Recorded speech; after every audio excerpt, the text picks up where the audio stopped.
Hello, and welcome to Habits of Influence, a podcast for entrepreneurs by entrepreneurs, where we focus on the good, the bad, and the ugly side of entrepreneurship and building a movement where you become the person others wish to follow.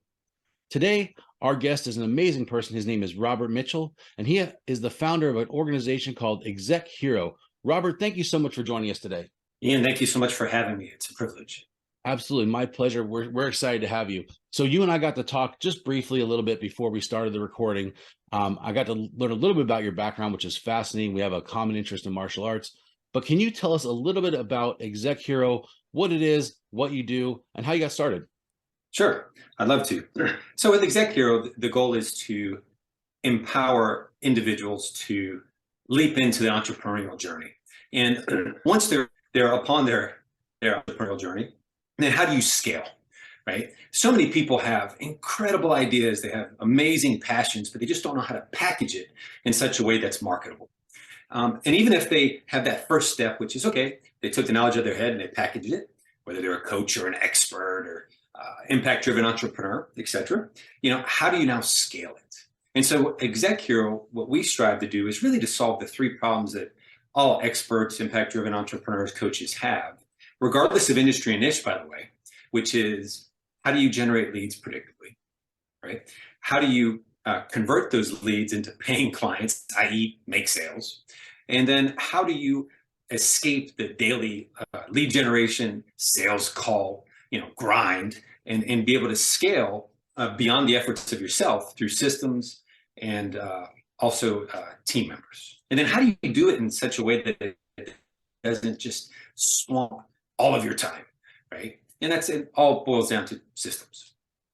Awesome. And what got you started? It's like, how did you come up with this program or this system? And what is your background from either a professional level or, business level? I know you told me, prior to the recording, but you want to share with the audience a little bit about your background, your history, and how you got to the point where you're at now. Yeah. So lifelong entrepreneur, serial entrepreneur. I've had launched my first company when I was 19. Without the benefit of hiring a coach, mind you. So I had to figure things out the tough way. And by the way, the tough way is always the most expensive way. And it hurts the most. And so I launched a martial arts school and eventually had a couple locations at 19. From there, I'm a big believer in monetizing what you're passionate about. And so I was always passionate about fitness and health and wellness. So I gravitated towards martial arts schools. I had private personal training studios.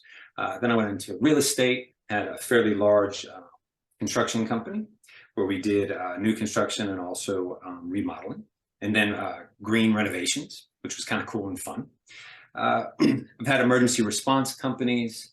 I scaled them to 600 plus employees cleaning up the beach for BP Deepwater Horizon catastrophe that happened. What was that, 2010-ish? Then I got into healthcare, had chiropractic clinics, and also I got into diagnostics. A lot of people know me from that. I was brought on board to basically scale a startup laboratory. And the founder did a wonderful job setting things up, but they really hadn't scaled in about a year and a half. They weren't at zero, but they were pretty close. And so I came on board, I set up the systems and processes, built sales teams, etc., and scaled, led the team that scaled it to the 5,000's number one fastest growing healthcare company, and took it from near zero to $100 million within 3 years. And by the way, that was $100 million annually. I think we did like 32, 33 year one, and then maybe 67 year two, and then 100 plus in the third year. So, which is fabulous. And I love the fact that you touched on the hard way, because when I started my business, I did the same thing. I thought I knew it all. I thought I could figure it all out. I didn't want to ask anybody for help. I didn't have coaching. I didn't believe in coaching. I'm like, I'm going to do this better than anybody has. And after being in the industry for quite a while, you start to learn you don't know everything.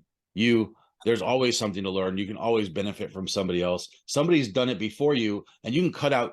And when you say the hard way is also expensive, even if it's not a financial expense, it's a time expense, right? We get stuck with having to figure things out that have already been done or already created, or like you said, systems and progress and processes that we could all avoid spending hours and thousands of dollars trying to figure out. So that's amazing. Yeah, opportunity costs. It's actually tens or hundreds of thousands of dollars when you really add it up. again, was it Steve Jobs that said you can't connect the dots looking forward, you can only connect the dots looking backward. And so when we're in the throes of things, it's really difficult to see that if I were to find the right who, right, versus trying to figure everything on our own, that it actually helps to catapult you further and faster and a better quality of life. But that's a difficult mindset shift. If someone is new to entrepreneurship or a new coach, it's difficult. And you would think if someone's a coach that they would get that, right? It'd be a no-brainer, because You think so? I'm the coach for other people. But you'd be surprised how many coaches, because we help tons and tons of coaches. I love it. I love helping, because when you help a coach, you're also impacting all the lives that they help. So it's kind of like a double, feel good benefit. But you'd be surprised how many are very hesitant to want to find a who. And I really think it boils down, I call it the expert's curse, right? Because when you are a coach, you are, quote unquote, are an expert in your field. I don't really think anyone's truly an expert or a master at anything, right? It's the pursuit of mastery and excellence that kind of we're all striving for, right? The more you learn, the more you realize you don't know and you need to learn. So true. But when you hit that certain level, you really have this sense that I can just figure it out on my own, right? And you probably can. Just might take you a year or 5 years or 6 months. Or you might be able to figure out most of the chunks, but there's that little 1%. And I can tell you from experience, I've had some incredible successes, but I've had some spectacular failures. And I mean like spectacular. Built big companies, pulled partners in, went to a funeral, came back, and my company was gone. And the paperwork issue, and it was like 7-figure mistake, right? Just because I was too trusting. And so those are the kind of mistakes that I hope to help prevent other people from making. We're all going to make mistakes. Even if you find the right who, you're still going to make a mistake. But maybe it's $1,000 lesson instead of like a 6 or 7-figure lesson, right? And every lesson is going to be a learning stepping stone, a learning process. Hopefully people benefit from that, but the idea is to minimize that risk, right? And as you said, with what you do, that's kind of what you're passionate about. You're passionate about helping people to eliminate that risk and help jump through those hoops a little faster, again, get themselves set up for success. Is that correct? Absolutely. Yep. Fast track the path to success, and then really help them to look at things from a different vantage point, and really to believe for more and see that it's actually achievable. So many people, when they open businesses, they think locally. And so one of the things that I try to do is challenge them to think globally, think bigger. And because people are much more capable than what they realize. But again, it boils down to belief in yourself, and then having systems, and then having somebody, whoever it is. Doesn't need to be me, it could be anyone, but find that who that can help you, and not necessarily your family or friends. Usually those are like the worst people you could go to, and because people can only advise up to the level of success they've reached for the most part. It's, there are exceptions. And so in them trying to help you, they'll actually stifle your growth, because if they've never done it, well, it must be impossible. But the very word means I'm possible, right? It's just, again, it's vantage point. I love that you brought that up, because so many people, especially when they're just starting out, young entrepreneurs or the first time entrepreneurs, that's the first thing they do is they go to friends and family and say, hey, I've got this idea. And the first thing they get is, oh, that's never going to work. Oh, that's too much. That's too much money. You're going to lose it all. And we start hearing these negative things from the people that we're supposed to love and trust, because we love and trust them, because they're our family, they're our friends. And we take what they're saying as gold, and it's really not. And what you just said is their level of expertise as far as they can advise. So if they've never run a business, if they've never been an entrepreneur, how can they tell you how to do it, or if you're going to succeed or fail or anything? And I think so many people do that, where we listen to the people we shouldn't be listening to. So when I've worked with people in the past, my biggest thing has always been find somebody who's where you want to be, not where you are now, not your friends and your family. See somebody, if you're going to a certain industry or a business, find the people who are doing what you want to do and doing it well. Find out what they're doing, mimic the success behaviors, because we can all listen to anybody, but we have to be very selective of who we're choosing to surround ourselves with and who we're listening to. So I'm really glad that you brought that up. That was a great point. Thank you so much. My pleasure. Thank you. And you're right. Success leaves clues. So find people that are successful, and then model them. right? And then hopefully improve upon it. And what I found, and correct me if I'm wrong with your experience, but from my experience, people who are genuinely successful, not the overnight successes, not the marketing gurus online selling their programs, but the people who are genuinely successful, most of the time, if you say, hey, I'm looking at this, they will share with you, at least my experience. People are willing to share what they do or how they do it to help other people if they're truly successful. Would you agree with that? I would, absolutely. I would say sometimes we may get a little bit more selective in how deep we go, depending upon, just because so many people want different, right? I mean, pretty much everyone wants different. They want better, they want more, and more. I don't necessarily mean money. It could be more freedom, more time. Just control of yourself, whatever that more is for you, or provide for your family better. But in order to get that more, always requires some level of sacrifice. Typically, much more than people realize. We talked a little bit about this before, but people, when they think about going into business, and by the way, I love entrepreneurship, right? It's in my blood. It's just how I'm built. But it's not for everybody. It kind of goes back to the friends and family when they're advising, right? And a lot of people say, hey, get a job, work for the government, or whatever it is, work your 20 years, get your retirement. And listen, it's kind of sexy. It's like, I can do this. I start at 7:30, 8:30. I don't ever have to think about it again, right? I mean, who wouldn't kind of want that? But and then you think about entrepreneurship, and people are like, well, you can lose everything. What would happen if you did that? You're like, still breathing, right? What happens if I actually succeed? What happens if I actually make an impact, right? And the money follows achievement. So if your heart's in the right place and you're driving and you're doing all the right things and you're transforming lives, then at some point the money part's going to come. So many people avoid entrepreneurship, I think, because of a scarcity mindset versus a growth mindset, right? But in reality, for me, this goes back to vantage point, how you're built. Scares me, the thought of working for someone scares me to death, right? Because at any day, they can wake up and say, yeah, paying you too much, or I just don't like you anymore, right? And it happens all the time, right? And if you look at the average time that people stay at jobs, especially in professional level jobs, they're job hunting every 2 years. And it's not just because they're trying to make the income creep, that's part of it. But a lot of times it's just the culture of the job market these days. I mean, the only way to truly get ahead is to really work for yourself.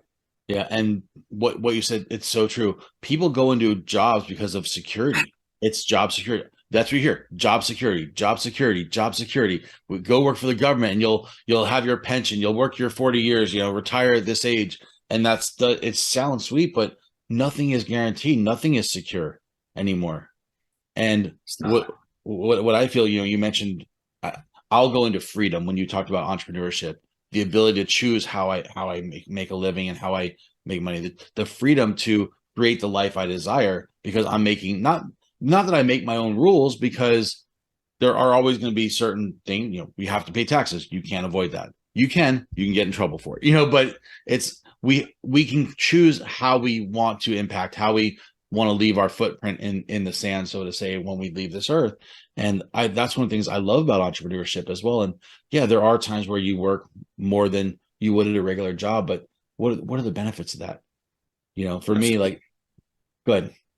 Oh, and I was just going to say absolutely. But, typically, again, it's things don't last. And what I mean by that is, in the beginning, that grind that you're doing, if you're finding the right who to help, or maybe it's just watching YouTube videos or reading books, whatever it is, the grind is until you can get to the point that you can afford to set up the systems and processes. And so, yeah, you work harder in the beginning, and yeah, you can lose everything. I've done it. Sucked. Remember I mentioned I had a construction company. We pretty good sized. When that market started shifting in 2009, we were actually at a point where we were about to do our first development, which was, we were an average, a good size construction company. We did like $1.5 million, $2 million a year, gross. So not humongous, but we were making that leap to go and it was I think it's been a while, but I think about a $15 million project is what we were jumping to do. And as we were getting our final approvals and they started kind of backtracking because, the markets were all having problems. Long story short, I've succumbed to that market just like so many others. And, I quit buying and I started playing in different price points with houses. I mean, no one could get loans. So you were just dead in the water. So eventually I just kept writing checks until there was nothing to write checks anymore. Literally lost everything. I remember being, and this was right before I launched my emergency response company. I remember being at a gas station, had like $50 in my pocket, and it was down in Florida. My wife and son were in Alabama, and I had driven down. It was Father's Day weekend, so I had barely enough money to get back. If I came down to hopefully sell a deal to be able to earn enough money, and I didn't have enough to fill up my gas tank and buy a $2 squishy toy for my son, who was a baby at the time. And it really sucked. I went from doing very well to nothing. And now I quickly rebuilt in a different market. So I was very blessed in that retrospect, but it sucked. So I've been on that tail end of, entrepreneurship's wonderful. Entrepreneurship is terrible. But guess what? Life is wonderful, terrible, it's beautiful. I forgot what motivational speaker says this. I can picture him, but I can't remember his name. But basically said, life is like a heartbeat. If you look at the heartbeat on the chart, it's what it does. It's ups and downs. If it ever goes like this, you're dead. Yeah. Right? So that's not a good thing. You're flatline. And it's the same thing in life and business. I mean, there's going to be challenges. You're going to lose everything. And it's very difficult to stay positive when you're in those trenches. Look, I'm speaking from experience. It sucks. But what's the alternative? Right? Somebody else controlling your show. And there's nothing wrong with working for anyone else. So if there's one of your viewers out there or listeners, if they're built to work for companies, that's awesome. That's amazing. Right? But it's for the people that have that burning desire, that they hear the constant beat of the entrepreneurial drum that's beating. Those are the people that chance. Do your due diligence, but don't get paralysis of analysis, right? Because you never know everything. Just get a good amount and then jump in. Yeah, and you'll succeed. How beautiful is that? I would say what you just talked about, that analysis paralysis. So many of us, me included, I've gotten there. And I forgot who it was. Going off of different people. I remember reading a book and said the most successful people make decisions quickly. Like you don't spend time like going back and forth.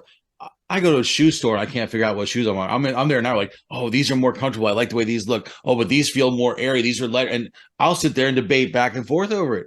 And sometimes you just have to make a decision. And what I've noticed, at least through my journey, the times where I make decisions and you commit to whatever decision you make, things will start flowing. You're making room for things to happen. You're getting that ball rolling, like they say the snowball effect, right? When you roll a snowball, it gets bigger and bigger. Same thing with entrepreneurship is when you start going in that direction, right? You make that decision, you make that commitment. Okay, I am going to be this, or I'm going to start this company. This is what I'm going to go for. This is my goal. The universe has this weird way of starting to work in your favor. It's when we're going back and forth of, maybe I shouldn't leave my job, and I kind of want to do this, and I kind of want to do this. I'm not really sure. That's when we get stuck in that limbo of flatlining, right? We're not excited about where we're at. We're not excited about where we're going. But when we make that commitment and we make that decision, then all of a sudden it ignites that passion. It ignites our spark inside of us. And when we ignite that spark and that passion, then things start flowing. We start creating this movement, and we create that movement. Then all of a sudden, boom, we're going. At least that's been my experience. Oh, absolutely. The universe rewards you. It definitely does. Rewards not just effort, but focused, smart effort. Yeah, I agree with that too. What would you say if you were to give out some sort of solid, advice or struggle that you've been through that you've overcome, or something that if you really want to get a message out to people today, say, hey, here would be my 2 cents of what I want to share with the world. Is there something you would give it to either, let's say, new entrepreneurs or even people who are successful entrepreneurs that may be looking to scale or grow? I would say stop settling. right? If you have a dream in your heart, however small, however big, go for it. Because I can tell you that the pain of regret is worse than the pain of the struggle. And you see that time and time again. It's worth saying that again. The pain of regret is worse than the pain of the struggle. So a chance, believe in yourself, the right who that can help guide you. You're going to make mistakes. It's your first time. You may very well fail. If it's your first entrepreneurial journey, believe in yourself. But if all you have is 10 grand, don't take all your 10 grand and put in it, right? And quit your job. Yeah, I understand the premise behind burn the bridge or burn the boats, but at the same token, it's nice to have that income bridge as you're figuring things out. So maybe you have to work a little harder. Maybe you have to work a full-time job, and then you're working on your business at night and the weekends, right? But again, it's for a season. It's not for forever. Believe in yourself. Stop settling, and then once you get in the throes of things, don't settle there either. Like we discussed a little bit earlier, so many people, again, think locally versus globally. Swing for the fences, shoot for the stars. If you hit the moon, that's still a pretty good trip, So that's what I would say. I would say believe in yourself. And then the entrepreneurial journey is, look, so many people will tell you, oh, it's just amazing. You're just going to be so happy all the time. You're going to have time freedom. They're lying to you. In the beginning, you're going to work twice as hard. You're going to get stressed. You're going to get anxious. You're going to hit moments where you maybe have imposter syndrome. I still have imposter syndrome. My company's name is ExecHero. And the whole point of ExecHero is to empower individuals to be the hero or the exec hero in their own lives, right? But a lot of people think, well, you're the exec hero. I got to tell you, I wake up more days and feel like the exec zero than I do the exec hero, right? And I think it's just a natural part of the journey. Imposter syndrome is a real thing. And so when you hear those voices of doubt, acknowledge them and then tell them, shut the hell up, right? And then just keep pushing forward. Absolutely. It's worth it. I agree. And, you talked earlier about systems, processes, things like that. And I think those are so important to have. And they don't come right away, right? Some of them come from trial and error. Some of them come from learning and making mistakes. A lot of my systems and processes I have in my main business is because I've learned the hard way. I've had to make mistakes and figure out a way that worked better. Is there anything you want to share about systems and processes real quick? Because I know that was one of the things you talked about earlier on. Absolutely. Well, if you ever want to scale a true business, a lot of entrepreneurs, again, entrepreneur coach, it's all same bucket.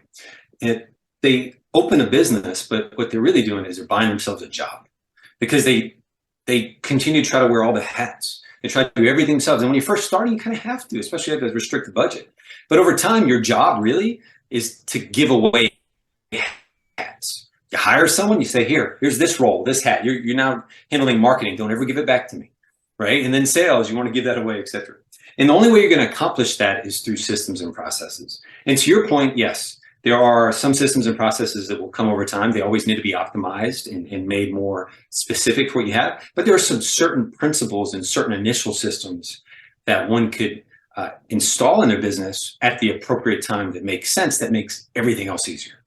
And it's little things like, again, going back to every business needs leads, right? It's the lifeblood. It's the gas that goes in the engine, so to speak. And then every business needs to convert those leads to sales. And every business has to have an amazing product, whatever that is, whether you're a coach or, I had a CBD wellness brand, we get CBD products. So that was our product. Coaching, it's more of a, positioning people. So it's digital.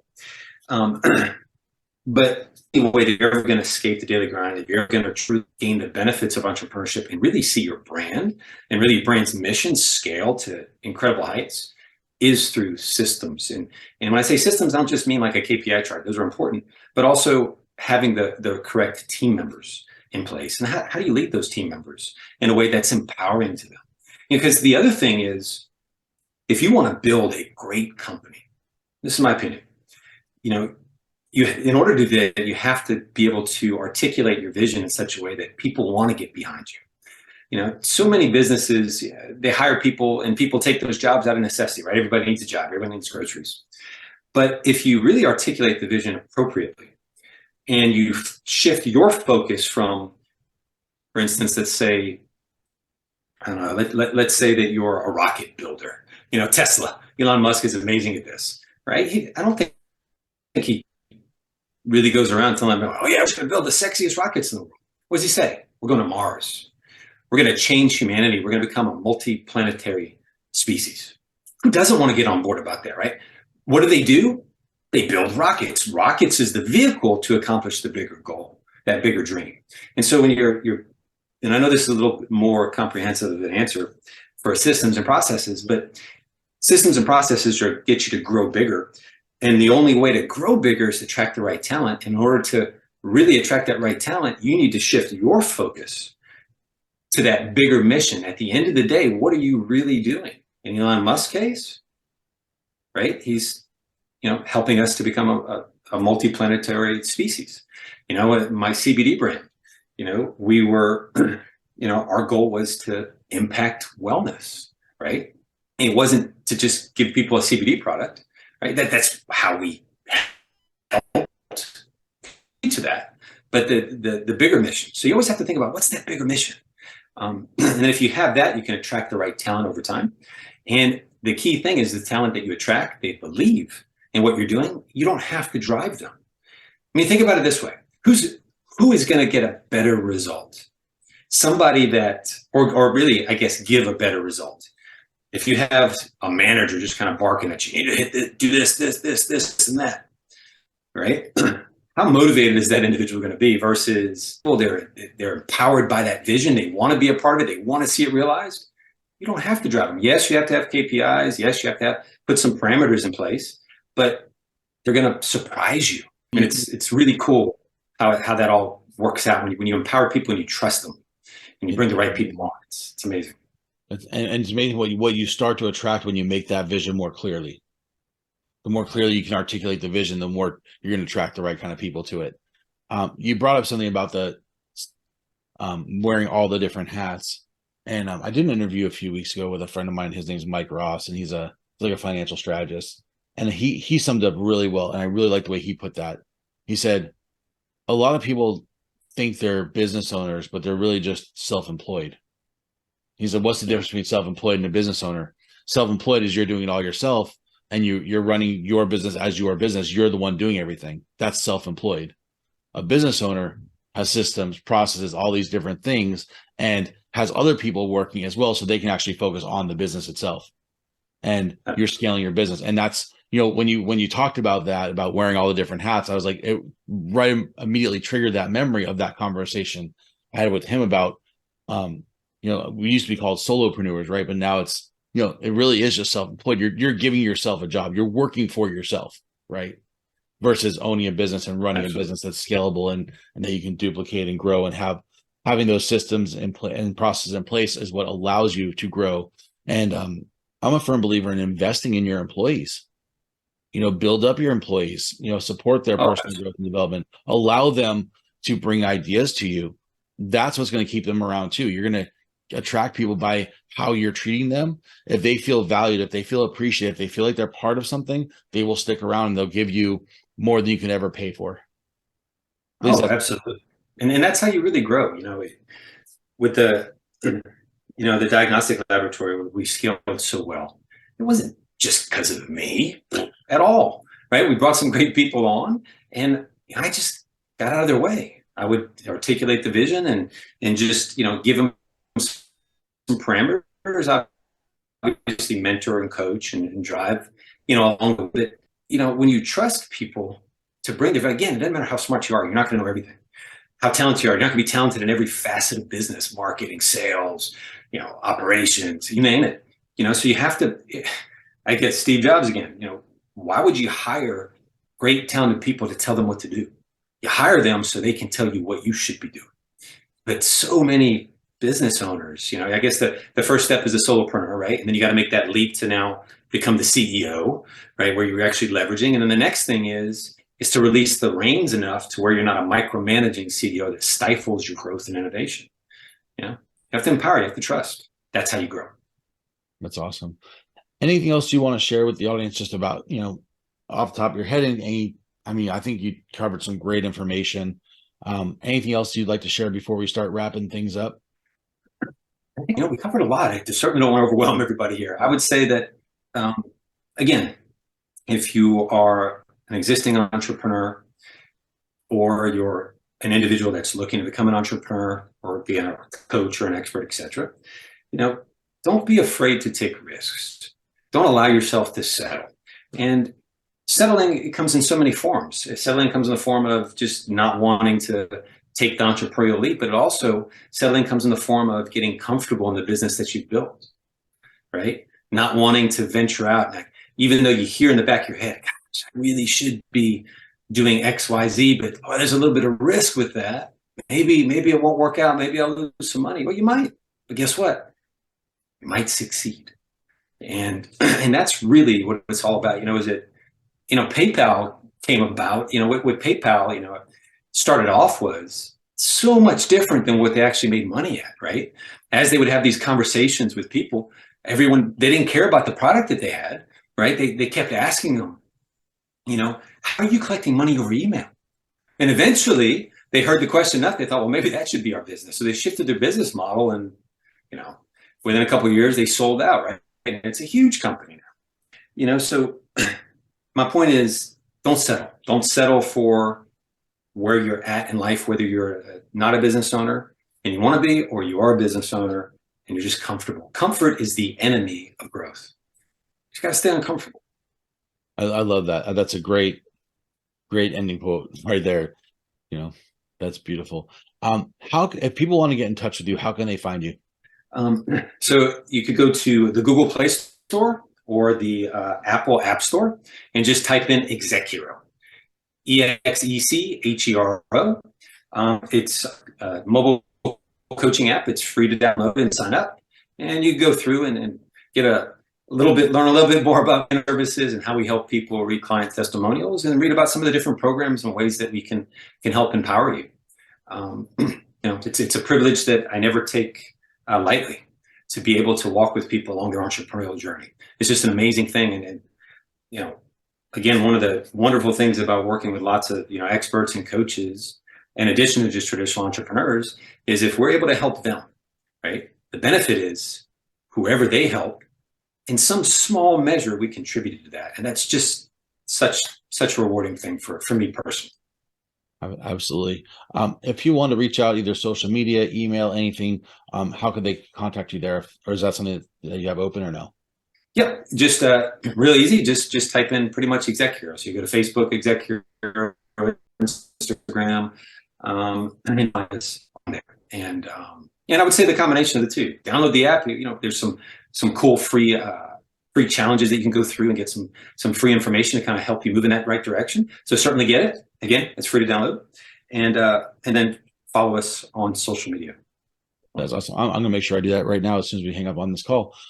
First of all, thank you so much for jumping on. I really appreciate you taking the time to be part of the podcast, be part of the interview. It's been a pleasure getting to talk with you, and even before the recording, you just seem like a great person. I look forward to staying in touch with you. As far as listeners and followers, please make sure to click the notification bell. Follow us on YouTube or habitsofinfluence.com. A new episode airs every week with somebody different on the podcast. And we look forward to seeing you guys next week. Robert, thank you so much. And we'll see everybody soon.